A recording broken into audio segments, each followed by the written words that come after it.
Friend, रज़ा आईएसपीसी centre पर आप लोगों का स्वागत है।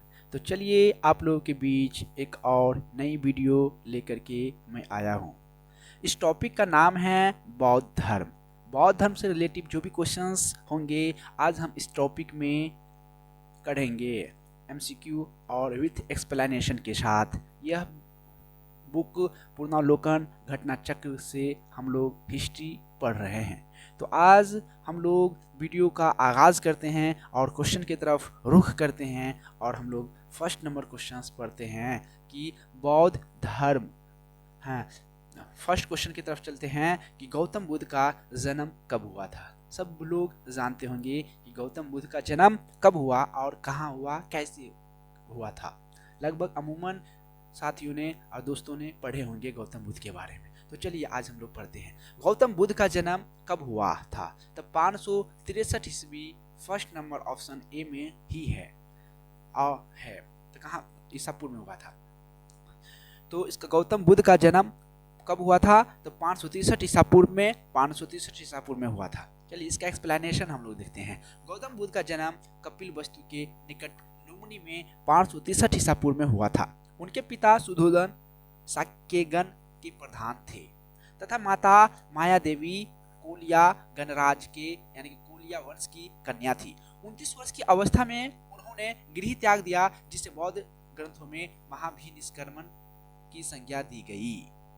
यानी कि किसकी संज्ञा दी? महाभिनिष्क्रमण की संज्ञा दी गई। चलिए नेक्स्ट क्वेश्चन की तरफ हम लोग चलते हैं। तो बुद्ध के जीवन की किस घटना को महाभिनिष्क्रमण के रूप में जाना जाता है? तो उनका गृह त्यागना यानी कि घर को त्यागना महाभिनिष्क्रमण कहलाता है।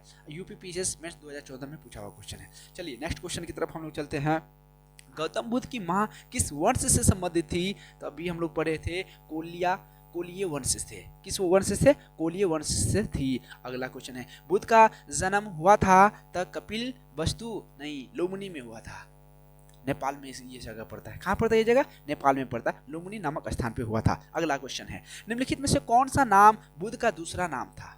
तो बुद्ध का दूसरा नाम क्या था? इसमें से कोई है? पहला पार्थ, बी परछन, मिहिर, बुड्ढा केस। तो इनका आंसर क्या होगा? इनमें से कोई नहीं, ऑप्शन ई हो जाएगा, क्योंकि बुद्ध का बचपन का नाम सुधोधन था या सिद्धार्थ था। जो भी बोले सिद्धार्थ था। बचपन का नाम क्या था? सिद्धार्थ था। यानी कि गौतम के बचपन का नाम क्या था? सिद्धार्थ था। उन्होंने शाक्य मुनि, तथागत आदि नामों से जाना जाता है। यदि गुरु शंकराचार्य को परछन बौद्ध या छिपा हुआ बुद्ध मार्गी कहा जाता था, अतः पार्थ, परछन, मिहिर, बुड्ढाकेश भगवान बुद्ध के अन्य नाम नहीं है। इस प्रकार अभीष्ट विकल्प ई है।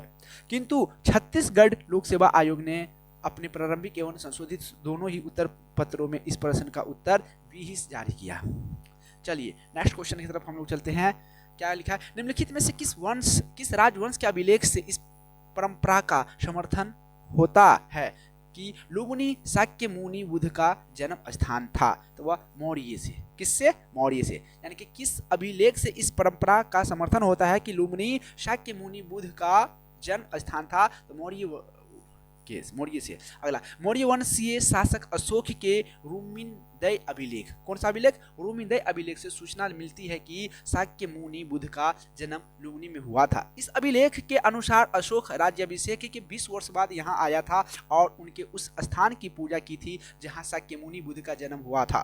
साथ ही इस अभिलेख में लुम्बिनी के बुद्ध का जन्म स्थल होने के कारण इसे बलि कर से मुक्त घोषित किया गया तथा भू राजस्व कर केवल उपजाऊ का 1/8 भाग लेने की घोषणा की गई। तो अगला क्वेश्चन हम लोग पढ़ते हैं। निम्नलिखित में से कौन एक अशोक का अभिलेख इस परंपरा की पुष्टि करता है कि गौतम बुद्ध का जन्म लुम्बिनी में हुआ था? तो रूमिनदय स्तंभ अभिलेख, यानी कि ऑप्शन डी पे ध्यान देना है सभी साथियों को। यानी कि रूमिनदय स्तंभ अभिलेख से यह पता चलता है। अगला क्वेश्चन है, नेक्स्ट क्वेश्चन हम लोग देते हैं। निम्नलिखित में से किस राजा के एक अभिलेख से सूचना मिलती है कि शाक्य मुनि बुद्ध का जन्म लुम्बिनी में हुआ था? तो सबको पता, बार बार पढ़ रहे, अशोक। किसके? अशोक के अभिलेख से। नेक्स्ट क्वेश्चन है कि महात्मा बुद्ध का महाविनिर्वाण कहाँ हुआ था? यानी कि महात्मा बुद्ध का महाविनिर्वाण किसको कहता है? तो सभी को पता होगा महावीर निर्माण किसको बोलता है, कुशीनगर में हुआ था, यानी कि जहां उसका क्या होता है, क्या होता है वहां पे, बताओ कोई, आप लोग कमेंट सेक्शन में लिंक करना है, महापरिनिर्वाण का मतलब क्या होता है। चलिए हम लोग इसका डिस्कशन करते हैं। बौद्ध धर्म का प्रचार करते हुए महात्मा बुद्ध मल्लो की राजधानी पावा पहुंचे। मल्लो की राजधानी पावा पहुंचे। कहाँ पहुंचे, पावा पहुंचे, जहां वे चुंद नामक लुहार की अमरा वाटिका में ठहरे। उसने बुद्ध को शुकर मद्दव खाने को दिया। इससे उन्हें रक्तातिसार हो गया और भयानक पीड़ा उत्पन्न हुई। इस वेदना के बाद भी वे कुशीनारा मल गणराज्य की राजधानी पहुंचे। यही 483 ईसा पूर्व में, यानी कि 80 वर्ष की अवस्था में उन्होंने शरीर त्याग दिया। बौद्ध ग्रंथ में इसे ही महापरिनिर्वाण कहा जाता है। तो याद होना है कि गौतम बुद्ध के मृत्यु जो हुआ तो उसी को महापरिनिर्वाण के नाम से जाना जाता है। सारे बच्चे जो है उसको कमेंट सेक्शन में कमेंट्स करना है। अगला क्वेश्चन है, गौतम बुद्ध का महापरिनिर्वाण जिस राज्य में हुआ था वह है मल्ल है। क्या है वह, मल्ल है, यानी कि गौतम बुद्ध का महापरिनिर्वाण जिस राज्य में हुआ था वह है मल्ल है। क्या है वह, मल्ल है। अगला क्वेश्चन है, महात्मा बुद्ध का महापरिनिर्वाण किसके गणतंत्र में हुआ था, तो वह मल्लों के गणतंत्र में। किसके गणतंत्र में, मल्लों के गणतंत्र में हुआ था। अगला क्वेश्चन है, गौतम बुद्ध ने किस स्थान पर निर्माण प्राप्त किया था, निर्माण प्राप्त किया था तो कुशीनगर में। किसमें, तो कुशीनगर में। इसका एक्सप्लेनेशन पता है। बौद्ध धर्म में संसारिक दुखों से मुक्ति या दुख निरोध को ही निर्माण माना गया है। बुद्ध को सांसारिक दुखों से मुक्ति यानी कि निर्माण ज्ञान प्राप्ति के समय प्राप्त हुआ, जो कि बोध गया में प्राप्त हुआ था। जबकि मल्लों की राजधानी कुशीनगर में महात्मा बुद्ध ने अपना शरीर त्याग दिया था। इसे बौद्ध ग्रंथों में महापरिनिर्वाण कहा गया है। अतः इसका निकटतम उत्तर विकल्प ए होगा। अगला क्वेश्चन हम लोग पढ़ लेते हैं। महापरिनिर्वाण मंदिर अवस्थित है कहाँ पे, तो कुशीनगर में। याद रखना, महापरिनिर्वाण मंदिर कहाँ पे अवस्थित है, तो वह कुशीनगर में है। अगला इसका एक्सप्लेनेशन है, निर्वाण स्तूप या महापरिनिर्वाण मंदिर उत्तर प्रदेश के कुशीनगर जिले में स्थित है। मंदिर में स्थापित भगवान बुद्ध की मूर्ति 1876 से 1877 ईस्वी में उत्खनन के द्वारा प्राप्त की गई थी। महापरिनिर्वाण मंदिर विश्व में बौद्ध धर्म के सबसे पवित्र मंदिरों में से एक माना जाता है। अगला नेक्स्ट क्वेश्चन है, निम्नलिखित राज्यों में से किनका संबंध बुद्ध के जीवन से था, तो बुद्ध के जीवन से था किसका, तो नीचे दिए कूट का प्रयोग करके सही उत्तर चुनना है। तो ऑप्शन सी में देखिए आप लोग कि 3 और 4 होगा, यानी कि कौशल और मगध। कौशल और मगध, अवंती और गंधार नहीं होगा, कौशल और मगध होगा। इसका एक्सप्लेनेशन पता है। विकल्प में दिए गए महाजनपदों में से कौशल एवं मगध महाजनपदों का संबंध बुद्ध के जीवन से था। गौतम बुद्ध ने अपनी शिक्षा के प्रचार प्रसार हेतु मगध एवं कौशल दोनों राज्यों में भ्रमण किया था। अगला क्वेश्चन है, गौतम बुद्ध द्वारा अपने धर्म में दीक्षित किया जाने वाला अंतिम व्यक्ति निम्नलिखित में से कौन था, तो याद रखिएगा सुभद्द था। क्या था, सुभद्द, यानी कि बौद्ध धर्म में अंतिम आदमी को जो एड किया था वो कौन था, तो सुभद्द था।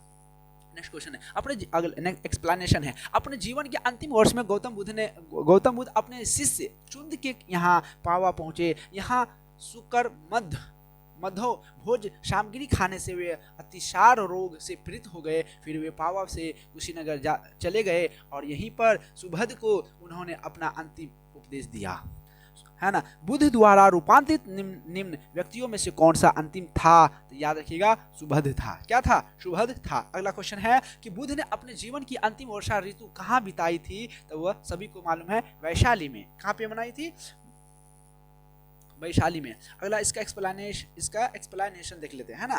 कहते महापरिनिर्वाण सूक्त से उनके जीवन के विविध आयामों एवं काल का निर्धारण किया जाता है, जिसके अनुसार बुद्ध ने अपने जीवन की अंतिम वर्षा ऋतु वैशाली में बिताई थी। अगला क्वेश्चन 18 नंबर क्वेश्चन देखते हैं। निम्नलिखित में से कौन सा एक बौद्ध मत में विनिर्माण की अवधारणा की सर्वश्रेष्ठ व्याख्या करता है, तो ऑप्शन ए तृष्णा रूपी अग्नि का समन। तृष्णा रूपी अग्नि का शमन में।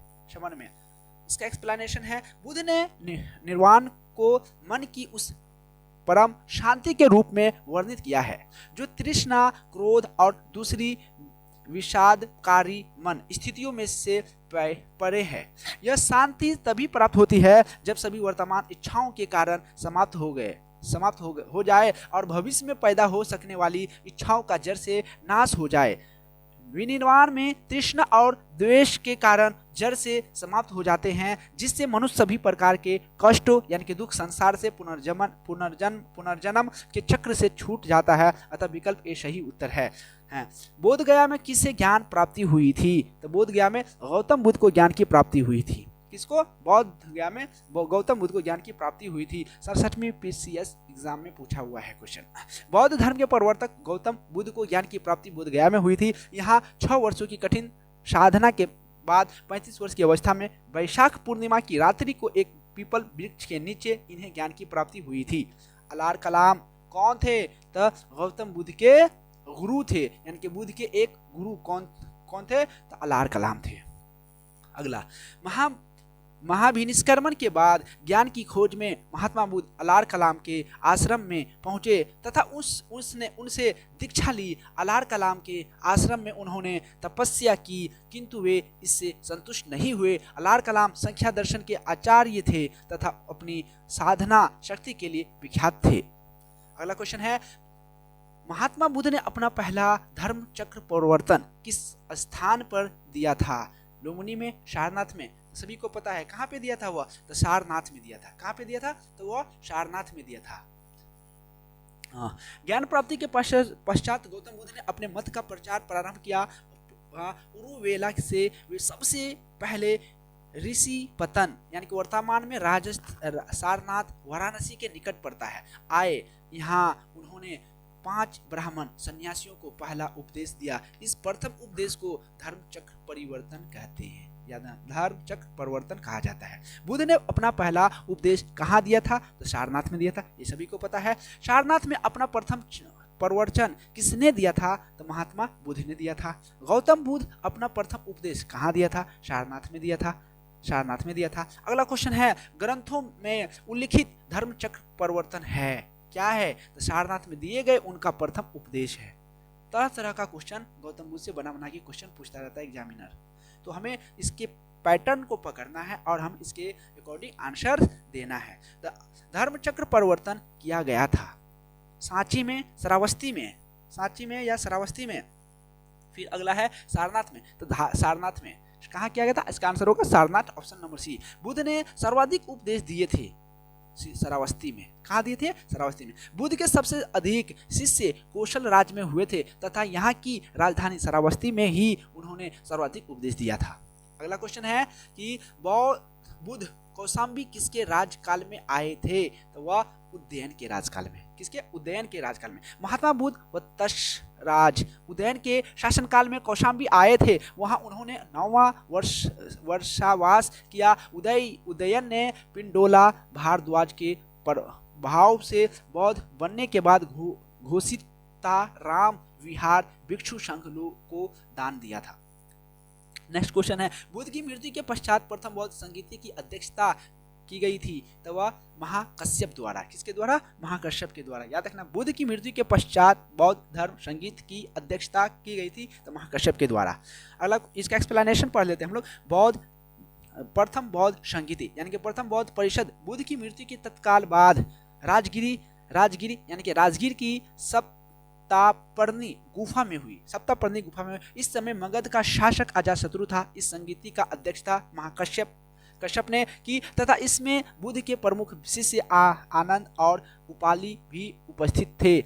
इसमें बुद्ध की शिक्षाओं का संकलन हुआ तथा उन्हें सूक्त और विनय नाम 2 पिटकों में विभाजित किया गया। आनंद तथा उपाली क्रमशः धर्म और विनय के प्रमाण माने गए। नेक्स्ट क्वेश्चन है, प्रथम बौद्ध संगीति के अध्यक्ष कौन थे? तो सभी को पता है महाकश्यप थे। कौन थे? तो महाकश्यप थे। अगला, प्रथम बौद्ध परिषद का संचालन निम्नलिखित में से किस एक ने किया था? इसने महाकश्यप ने किया था, सभी पता है। प्रथम बौद्ध महासभा कहाँ आयोजित हुई थी? तो सभी को पता है राजगिरी में हुई थी। अब अगला क्वेश्चन है, सप्तपर्णी गुफा स्थित है कहाँ पे? तो वह राजगिरी में। सप्तपर्णी गुफा कहाँ है? तो राजगिरी में है।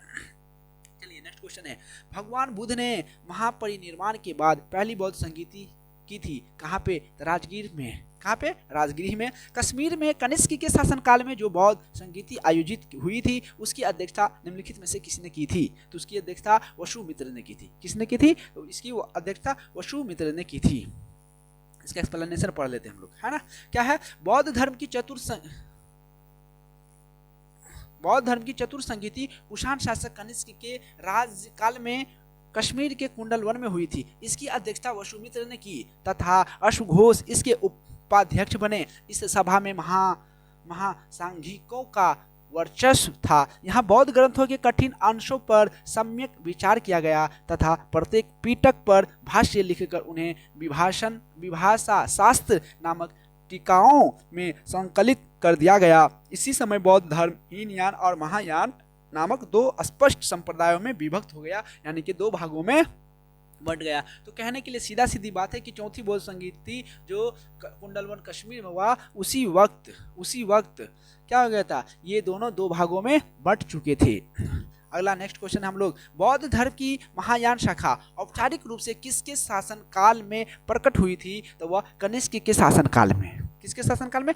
कनिष्क के शासनकाल में। कनिष्क के शासनकाल में बौद्ध सभा किस नगर में आयोजित की गई थी? तो सभी को पता है कश्मीर नगर में। किसमें की गई थी? कश्मीर नगर में की गई थी। किस शासक के काल में चतुर्थ बौद्ध संगीति का आयोजन कश्मीर में हुआ था? तो सभी को पता है कनिष्क के शासनकाल में। किसके? कनिष्क के शासनकाल में। चतुर्थ बौद्ध संगीति परिषद हुई थी तो वह कनिष्क के शासनकाल में हुई थी। किसके शासनकाल में? कनिष्क के शासनकाल में हुई थी। इनमें से किस शासक ने चतुर्थ बौद्ध संगीति कश्मीर में आयोजित की थी? तो वह सभी को पता है कनिष्क।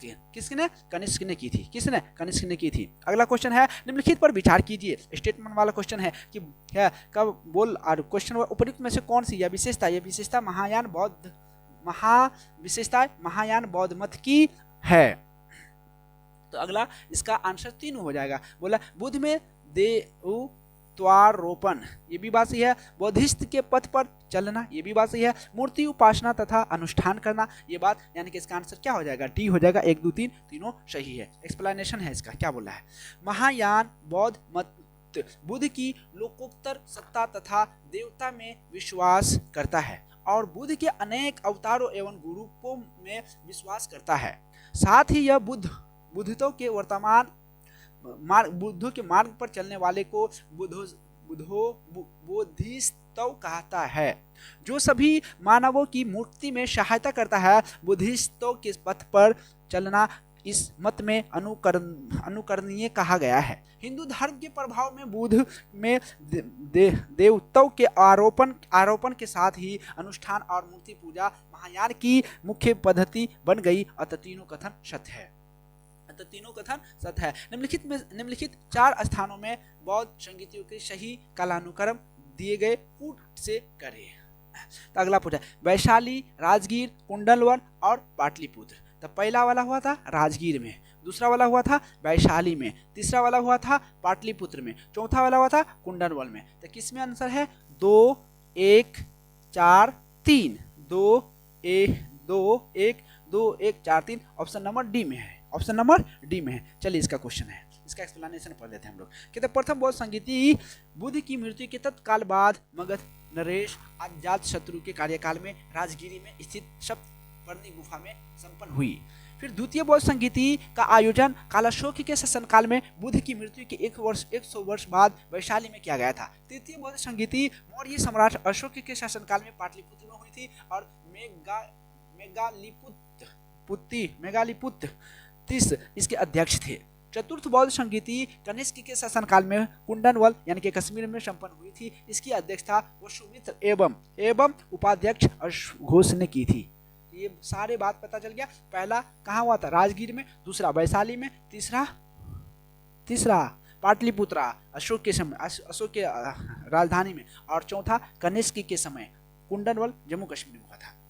नेक्स्ट क्वेश्चन है, द्वितीय बौद्ध संगीति का आयोजन कहाँ हुआ था? सबसे पता है वैशाली में हुआ था। कहाँ पे हुआ था? तो वैशाली में हुआ था। बिल्कुल हो गया सबका क्वेश्चन। अगला नेक्स्ट क्वेश्चन बोलते हैं तृतीय बौद्ध सभा किस स्थान पर हुई थी? तो सबको पता होगा पाटलिपुत्रा में। कहाँ पे हुआ था? पाटलिपुत्रा में। अगला प्रथम बौद्ध समिति का आयोजन हुआ था तो कहाँ हुआ था?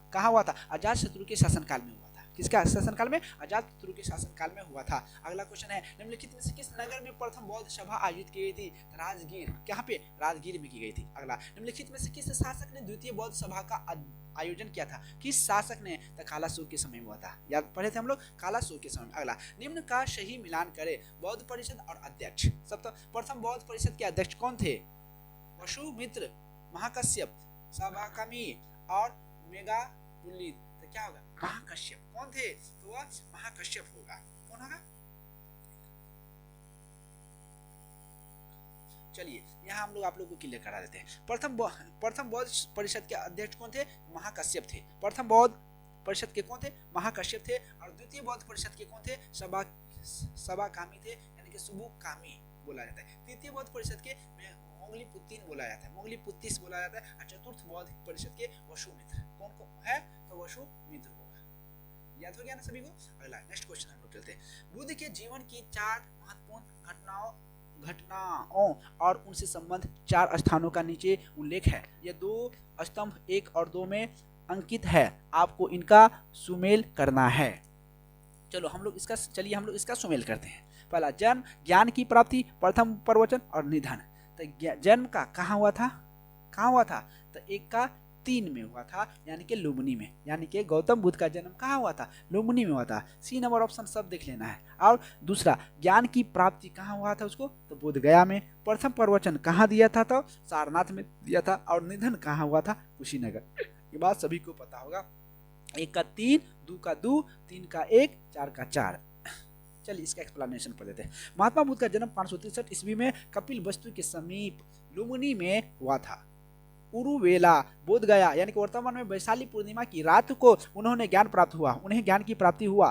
काशी के ऋषि पतन, यानी कि सारनाथ में उन्होंने प्रथम उपदेश, यानी कि धर्म चक्र परिवर्तन दिया। एवं कुशीनगर में उनका निधन हुआ, जिसे बौद्ध ग्रंथों में महापरिनिर्वाण कहा गया है। चलिए नेक्स्ट क्वेश्चन चलते हैं हम लोग। भारतीय कला में बुद्ध के जीवन की किस घटना का चित्रण मृग सहित चक्र द्वारा हुआ है? तो प्रथम उपदेश में। किसमें? प्रथम उपदेश में। भारतीय कला में बुद्ध के जीवन के प्रथम उपदेश का चित्रण मृग सहित चक्र द्वारा हुआ है। बुद्ध ने अपना प्रथम उपदेश सारनाथ में मृग दाव में दिया था, यानी कि हिरण में दिया था। चलिए अगला नंबर क्वेश्चन हम लोग देखते हैं। 51 नंबर पे हम लोग पहुंच गए।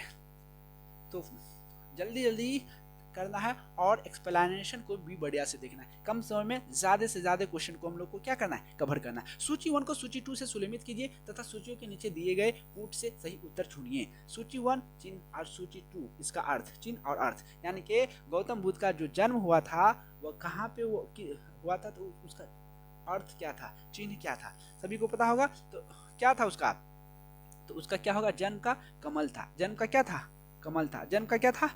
कमल था। और जन्म का कमल, और प्रथम प्रवचन में दिया था धर्म चक्र परिवर्तन दिया था। धर्म चक्र परिवर्तन महाबोधि, बोधि वृक्ष को कहते हैं। और त्याग घोड़ा है उसका चिन्ह। त्याग क्या है? घोड़ा का चिन्ह है, सबको पता है। अगला देखिए क्या बोला यहाँ पे? जन्म कमल का प्रतीक है।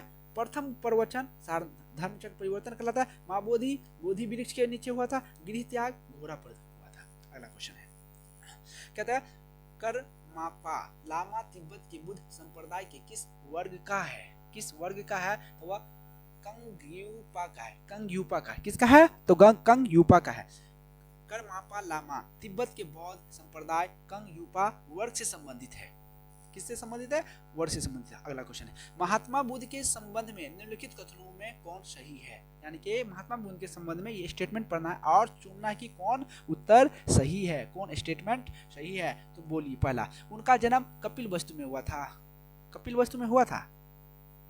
हाँ, कपिल वस्तु ही लुम्बिनी कहलाता है जब नेपाल में। सही है। उन्होंने बोध गया में ज्ञान प्राप्त हुआ था। बिल्कुल सही है। उन्होंने वैदिक धर्म को अस्वीकार किया था। बिल्कुल है। बौद्धिक धर्म को क्या किया था? अस्वीकार किया था। उन्होंने आर्य सत्य का प्रचार किया था।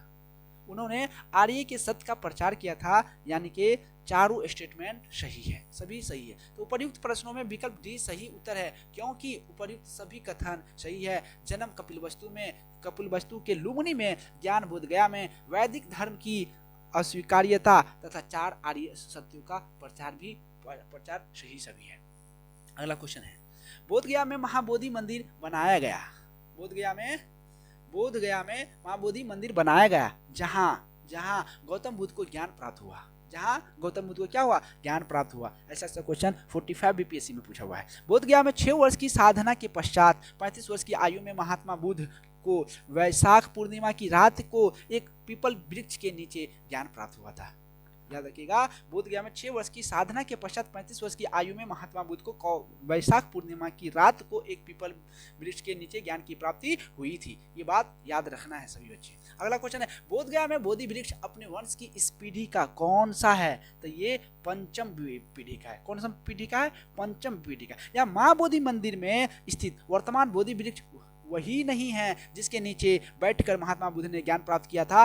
वेनशांग के अनुसार उस मूल वृक्ष को 7वीं शताब्दी में सम्राट शशांक ने नष्ट कर दिया। वर्तमान वृक्ष जिसे हम देख रहे हैं वो पंचमी पीढ़ी का वृक्ष है, जिसे अलेक्जेंडर कनिंघम ने लगवाया था। यह वृक्ष पूरी तरह संरक्षित और केवल इससे गिरी हुई पत्तियों को ही छूने एवं उठाने का अधिकार है।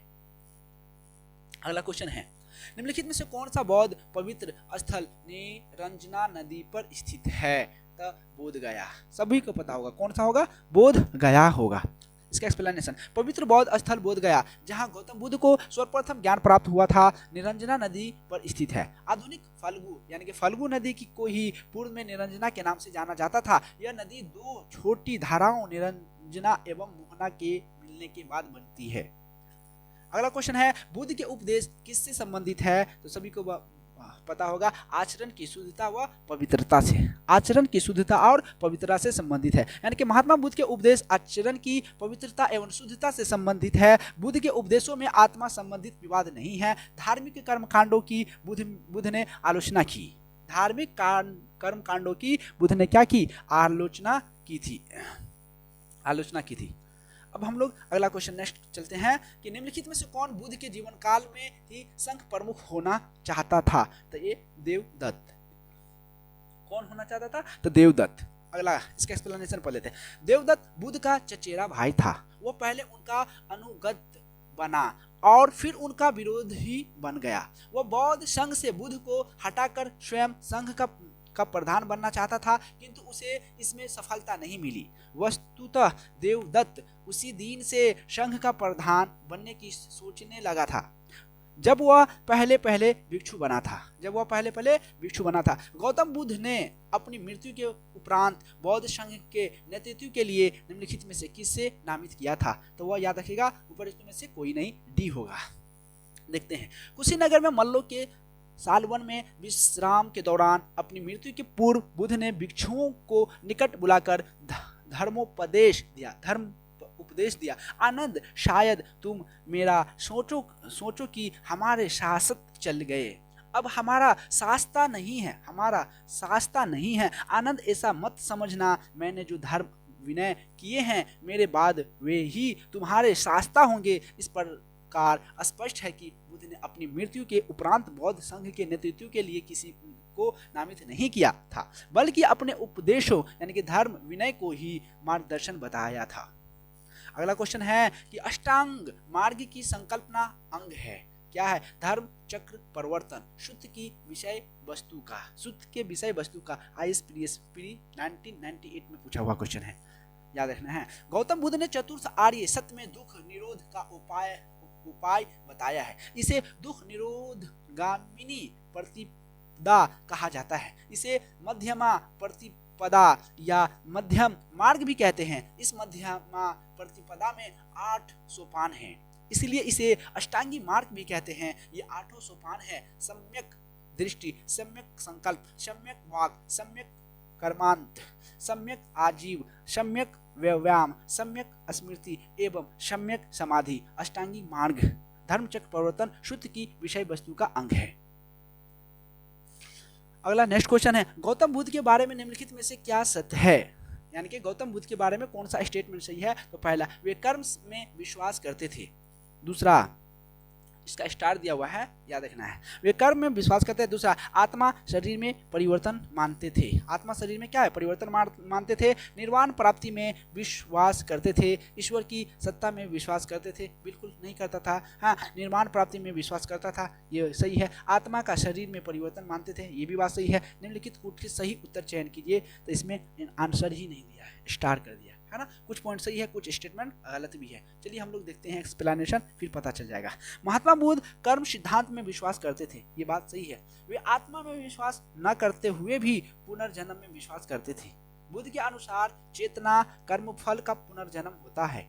वे निर्वाण प्राप्ति में भी विश्वास करते थे, किंतु ईश्वर की सत्ता में वे विश्वास नहीं करते थे। अतः कथन 1 और 3 सही है, जो किसी विकल्प में नहीं है। 1 और 3 स्टेटमेंट सही है, पहला वाला और तीसरा वाला। दूसरा भी क्या है, गलत है। और इसी तरह 1 और 3 केवल सही है, दूसरा गलत है, चौथा भी गलत है। पहला और तीसरा स्टेटमेंट सही है, जो स्टेटमेंट किसी में उपलब्ध नहीं। अगला क्वेश्चन है बौद्ध धर्म में क्या है, बौद्ध धर्म में भिक्षुनी के रूप में स्त्रियों के प्रवेश की अनुमति बुद्ध द्वारा दी गई थी। तो वैशाली में दी गई थी। कहाँ पे दी थी, ये जगह था वैशाली, वहीं पे इसको स्त्री को क्या कहता है, प्रवेश बौद्ध धर्म में कर दिया था। यानी कि अपने प्रिय शिष्य आनंद के कहने पर बुद्ध ने वैशाली में स्त्रियों को बौद्ध संघ में भिक्षुनी के रूप में प्रवेश की अनुमति प्रदान की थी। बौद्ध संघ में सर्वप्रथम शामिल होने वाली स्त्री महाप्रजापति गौतमी थी। कौन थी, महाप्रजापति गौतमी थी, जो बौद्ध धर्म को अपनाने वाली प्रथम स्त्री थी। सभी याद रखिएगा। अगला क्वेश्चन है त्रिपिटक क्या है।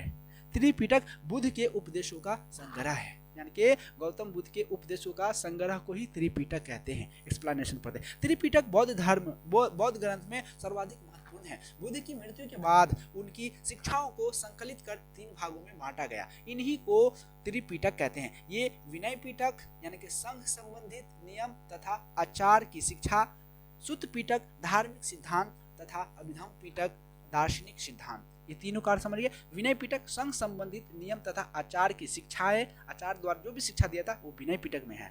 और सूत पिटक धार्मिक सिद्धांत जो भी दिया था वो सूत पिटक में। और अभिधम्म पिटक दार्शनिक सिद्धांत यानी कि हाई लेवल का दिया था।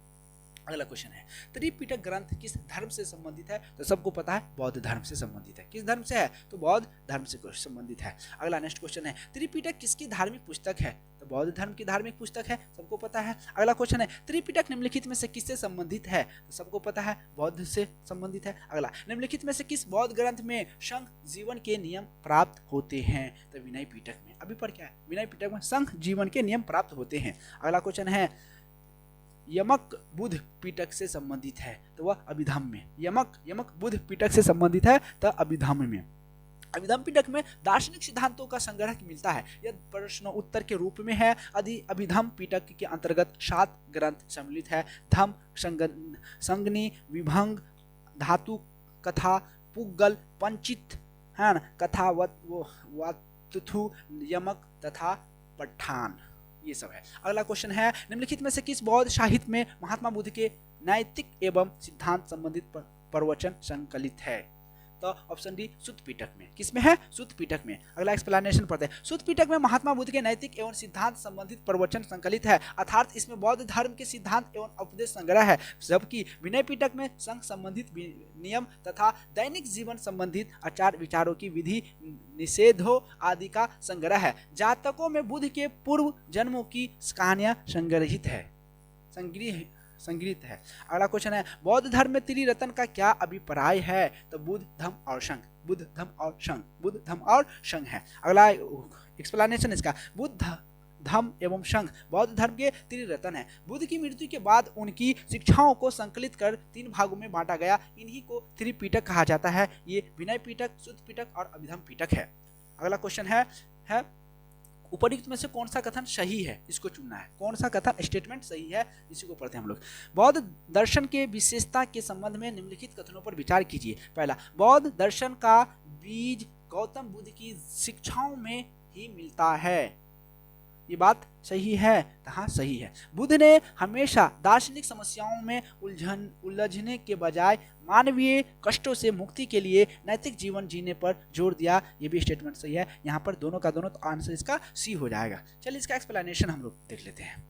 बौद्ध दर्शन का बीज गौतम बुद्ध की शिक्षाओं में निहित है। महात्मा बुद्ध ने दुख तथा उनके समाधान में संबंधित 4 आर्य सत्य का प्रतिपादन किया था। इनके अनुसार दुख के मूल कारण अविद्या, विनाश का प्रमुख उपाय अष्टांगी मार्ग है। इन्होंने हमेशा दार्शनिक समस्याओं में उलझने के बजाय मानवीय कष्टों से मुक्ति के लिए नैतिक जीवन जीने पर जोर दिया था। बुद्ध मानवता को मुक्ति की ओर ले जाना चाहते थे। इस प्रकार जनता तक अपनी शिक्षा का प्रसार करने के लिए पाली भाषा का उपयोग किया करते थे। जनता तक अपना एजुकेशन पहुंचाने के लिए किस भाषा का प्रयोग क्या करते थे? तो उपयोग पाली भाषा का उपयोग क्या करते थे। अगला क्वेश्चन है 72। प्राचीन भारत के बौद्ध मठों में पर्वन नामक समारोह आयोजित किया जाता था। जो इसका आंसर ऑप्शन बी होगा। वर्षा ऋतु के दौरान मठों में प्रसार के समय भिक्षुओं द्वारा किए गए अपराधों की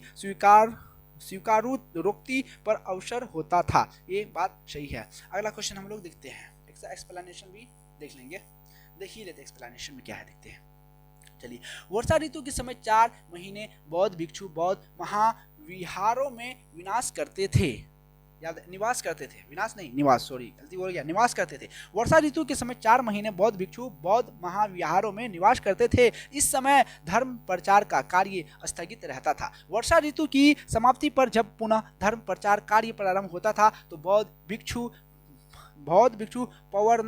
पवर्णन नामक समारोह आयोजित क्या करते थे, जिसमें पीछे किए गए कार्यों पर विचार करते हुए आगे की कार्य योजना बनाई जाती थी। इसके अतिरिक्त भिक्षु इस समारोह में अपने द्वारा किए गए अपराधों को स्वीकार करते थे। नेक्स्ट क्वेश्चन इसका, अशोकाराम विहार निम्नलिखित में से किस स्थान पर स्थित था? तो ये पाटलिपुत्र में स्थित था। कहाँ पे था? पाटलिपुत्र में स्थित था। अगला क्वेश्चन है इसका एक्सप्लेनेशन पढ़ लेते हैं क्वेश्चन का। प्रसिद्ध बौद्ध ग्रंथ महावंश के अनुसार मौर्य शासक अशोक ने पाटलिपुत्र में अशोकाराम विहार को निर्मित करवाया था। इस विहार का निर्माण इंद्रगुप्त नामक शेर भिक्षु के निरीक्षण में हुआ था। तीसरी बौद्ध संगीति भी अशोक के समय में हुआ था। इसका अब अगला क्वेश्चन है, शिव का सबसे ऊंचा कहा जाने वाला शिव मंदिर स्तूप बिहार में कहाँ पर है? तो राजगीर में है। कहाँ पे है? राजगीर में। विश्व का यानी कि दुनिया का सबसे ऊंचा कहा जाने वाला विश्व शांति स्तूप बिहार में राजगीर पहाड़ियों यानी कि 400 मीटर ऊंचाई पर स्थित है। कितना है? 400 मीटर की ऊंचाई पर स्थित है। सभी याद रखिएगा। बुद्ध की 80 फुट बड़ी प्रतिमा जो बोध गया में है निर्मित की गई थी जापानियों के द्वारा। किसके द्वारा की गई थी निर्मित? यानी कि बनाना किसके द्वारा बनाया गया था? तो जापानियों के द्वारा बनाया गया था। चलिए इसका एक्सप्लेनेशन हम लोग देख लेते हैं। बुद्ध की 80 फुट ऊंची बोध गया में स्थित प्रतिमा लाल ग्रेनाइट एवं बलुई पत्थरों से निर्मित है, जिसके निर्माण में 7 वर्ष का समय लगा था। यह प्रतिमा जापान के दाइजोकियो संप्रदाय के सहयोग द्वारा निर्मित की गई थी। सर्वप्रथम स्तूप शब्द कहाँ मिलता है? तो ये ऋग्वेद में। कहाँ पे मिलता है? ऋग्वेद में मिलता है। इसका एक्सप्लेनेशन हम लोग देख लेते हैं क्या है। सर्वप्रथम स्तूप शब्द का वर्णन ऋग्वेद में प्राप्त होता है। इसके अतिरिक्त अथर्ववेद, वाजसनेयी संहिता, तैत्तिरीय ब्राह्मण संहिता, पंचविंश ब्राह्मण आदि ग्रंथों से स्तूप के संबंधों में जानकारी मिलती है। स्तूप का शाब्दिक अर्थ है किसी वस्तु का ढेर। स्तूप का शाब्दिक अर्थ है किसी वस्तु का ढेर। अगला क्वेश्चन है, वह स्तूप स्थल जिसका संबंध भगवान बुद्ध के जीवन की किसी घटना से नहीं रहा वह है सांची। वह क्या है? सांची है। अगला एक्सप्लेनेशन है, बोध गया का स्तूप स्थल बुद्ध की ज्ञान प्राप्ति से सारनाथ धर्मचक्र परिवर्तन के साथ कुशीनगर या कुशीनारा बुद्ध की मृत्यु से संबंधित है, जबकि सांची बुद्ध के जीवन की किसी विशेष घटना से संबंधित नहीं है। अगला क्वेश्चन है प्राचीन भारत के संदर्भ में निम्नलिखित कथनों पर विचार कीजिए। स्टेटमेंट वाली क्वेश्चन है। अब पूछा जा रहा है कि इनमें से कौन सा कथन सही है। तो ISPD 2023 का पूछा हुआ क्वेश्चन है। तो पहला नंबर, स्तूप की संकल्पना क्या बोला? स्तूप की संकल्पना मूलतः बौद्ध संकल्पना है। दूसरा, स्तूप आमतौर पर अवशेषों का निक्षेपागार होता था। तीसरा, बौद्ध परंपरा में स्तूप एक संकल्प अप्रति या स्मारक संरचना होती थी। यानी कि इसका आंसर बी होगा, केवल 2 स्टेटमेंट सही है। अब कौन कौन सा स्टेटमेंट सही है हम लोग एक्सप्लेनेशन पढ़ते हैं, थोड़ा पता चलेगा। स्तूप की संकल्पना बौद्धों से पूर्व की है, बौद्धों से पूर्व की है, जबकि ऑप्शन ए स्टेटमेंट स्तूपों की संकल्पना मूलतः बौद्ध संकल्पना है ना। स्तूप शब्द का उल्लेख ऋग्वेद में, अथर्ववेद, वाजसेनीय संहिता, तैत्तिरीय संहिता आदि ग्रंथों में मिलता है। अतः कथन एक सही नहीं है। यानी कि पहला स्टेटमेंट क्या बोल रहा है, सही नहीं है, पहला स्टेटमेंट गलत है। अब इसके बाद 2 बचा होगा, दोनों का दोनों सही होगा, है ना। तब दूसरा स्टेटमेंट भी है। स्तूप आमतौर पर अवशेषों का निक्षेपागार था, जिसमें मृतकों का अवशेष एवं राख को रखा जाता था। मोक्ष प्राप्ति के उद्देश्य से भगवान की पूजा करने की सामान्य जन की गहरी आस्था के परिणाम स्वरूप स्तूप ने आगे चलकर अपना संकल्प अर्पित संरचना स्वरूप प्राप्त किया। अगला क्वेश्चन है, निम्नलिखित स्तूपों का सही तैथिक कर्म कालानुक्रम क्या है? कालानुक्रम क्या है? तो इसका आंसर यूपीपीसीएस मेंस 2014 में पूछा है, तो इसका स्टार माना है। अब देखते हैं एक्सप्लेनेशन में इसका आंसर क्या दे रहा है। चलिए, भरहूत एवं सांची के स्तूप की स्थापना मौर्य शासक अशोक के शासनकाल में हुई थी। धमेख स्तूप की संरचना का निर्माण मूलतः अशोक के शासनकाल में हुआ था, जिसे गुप्त काल यानी कि 500 ईस्वी में प्रतिस्थापित कर वर्तमान स्तूप बना। अमरावती स्तूप का निर्माण सातवाहन काल के समय में हुआ था। अतः भरहूत, सांची एवं मधेख स्तूप के निर्माण क्रम निर्धारित करना संभव नहीं है। तो इसका आंसर इसलिए स्टार मान दिया, निर्धारित करना संभव नहीं है। अनात्मावाद सिद्धांत है। अगला क्वेश्चन है, अनात्मावाद सिद्धांत है बौद्ध दर्शन का, किसका है? तो बौद्ध दर्शन का है। अगला, बौद्ध दर्शन में अनात्मावाद का सिद्धांत गौतम बुद्ध के प्रतितैयसवाद के सिद्धांत से ही सिद्ध होता है। इसे नैरात्मावाद भी कहा जाता है। कुछ विचारों के मतानुसार अनात्मावाद का सिद्धांत केवल आत्मा पर लागू होता है, वस्तु इससे आत्मा और भौतिक जगत दोनों की ही व्याख्या होती है। जब गौतम बुद्ध सर्व अनात्मक कहते हैं तो इसका अर्थ है किसी नित्य चेतन या जड़ तत्व का अस्तित्व नहीं है। न तो आत्मा नामक नित्य द्रव्य का अस्तित्व है और न ही भौतिक पदार्थ नामक जड़ द्रव्य का वर्ण, दृढ़ता, एकता, तदात्म्य एवं नित्यात्ता आदि कल्पना मात्र है। अगला क्वेश्चन, संसार अस्थिर और क्षणिक है। संसार अस्थिर और क्षणिक है का निम्नलिखित में से किससे संबंध है? तो इसका बौद्ध से संबंध है। किससे संबंध है? बौद्ध से संबंध है। बौद्ध दर्शन में क्षणिकवाद को स्वीकार किया गया है। बुद्ध ने स्वयं अनित्यवाद के सिद्धांत का प्रतिपादन किया था। क्षणिकवाद अनित्यवाद का तार्किक विकास है जो बौद्धोत्तर दर्शन में अस्तित्व में आया। क्षणिकवाद के अनुसार विश्व की प्रत्येक वस्तु का अस्तित्व क्षण मात्र के लिए रहता है। जिस प्रकार नदी की एक बूंद एक क्षण के लिए सामने आती है तथा दूसरे क्षण वह विलीन हो जाती है, उसी प्रकार जगत की समस्त वस्तुएं क्षण मात्र के लिए ही अपना अस्तित्व कायम रखती है। तो आज हमारा ये आखिरी क्वेश्चन है इसका, निम्नलिखित में से किसे एशिया के ज्योतिपुंज के तौर पर जाना जाता है? तो गौतम बुद्ध को। किसको जानता है? गौतम बुद्ध को जानता है। आप लोगों का कीमती टाइम देने के लिए बहुत बहुत धन्यवाद। तो आज हमारा ये वीडियो आखिरी 82 क्वेश्चन था, इसका जो गौतम बुद्ध से रिलेटिव था, इसका एमसीक्यू हमने कराया और आप लोग इस वीडियो को ज़्यादा से ज़्यादा लोगों तक पहुंचाने की कोशिश करें। इसके लिए मैं आप लोगों का धन्यवाद करूंगा।